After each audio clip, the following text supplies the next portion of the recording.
3 मार्च 2025 को supreme court ने ऐतिहासिक फैसला सुनाते हुए कहा कि दृष्टिहीन लोग भी जज बन सकते हैं और दिव्यांगता के आधार पर भेदभाव नहीं होना चाहिए। सुप्रीम कोर्ट ने मध्य प्रदेश न्यायिक सेवा नियम 6A को खारिज कर दिया, जिसके तहत दृष्टिहीन लोगों को न्यायिक सेवाओं में नियुक्ति के लिए चयन प्रक्रिया में भाग लेने से रोक दिया गया था।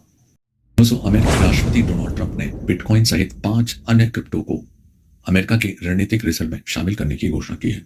इसके बाद बिटकॉइन की कीमतों में पिछले हफ्ते के निचले स्तर से 20% की तेजी देखी गई। ट्रंप ने कहा, यह सुनिश्चित करेंगे कि अमेरिका दुनिया की क्रिप्टो कैपिटल बने, अमेरिका को फिर से महान बना रहे हैं।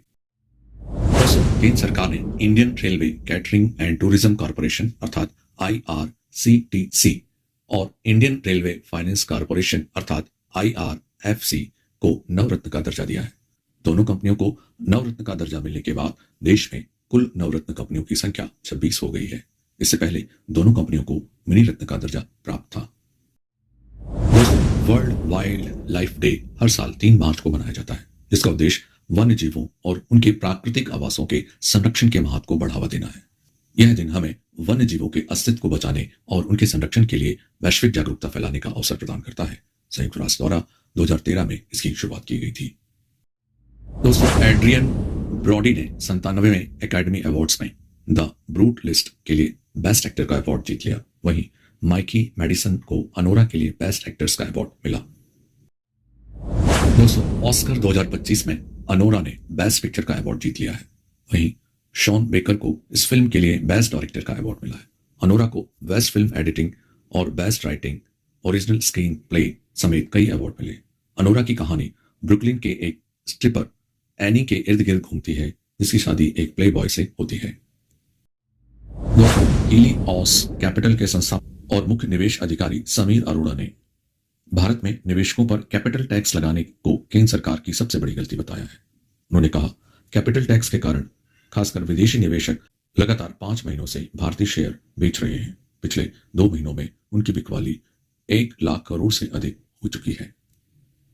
दोस्तों, टाटा कंसल्टेंसी सर्विस अर्थात TCS का बाजार पूंजीकरण एक सप्ताह में 1.09 लाख करोड़ घटकर करीब 12.60 लाख करोड़ रह गया है। इस गिरावट के साथ ही TCS देश की दूसरी सबसे बड़ी कंपनी के स्थान से खिसककर तीसरे स्थान पर आ गई है। वहीं 13.25 लाख करोड़ एम कैप के साथ HDFC देश की दूसरी सबसे मूल्यवान कंपनी बन गई है।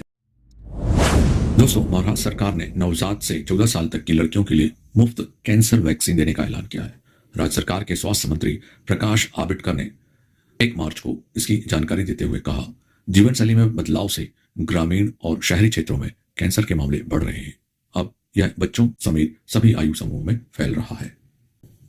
दोस्तों, अमेरिकी अंतरिक्ष एजेंसी फायरफ्लाई एरोस्पेस के ब्लू घोस्ट मिशन 1 का लैंडर 2 मार्च 2025 को चंद्रमा की सतह पर सफलतापूर्वक उतर गया। यह लैंडर चंद्रमा के अनदेखे हिस्से पर उतरा है। लैंडर में नासा के 10 वैज्ञानिक उपकरण हैं। दरियाई घोड़े के आकार के इस लैंडर को 15 जनवरी को स्पेस एक्स फॉल्कन 9 रॉकेट के जरिए लॉन्च किया गया था।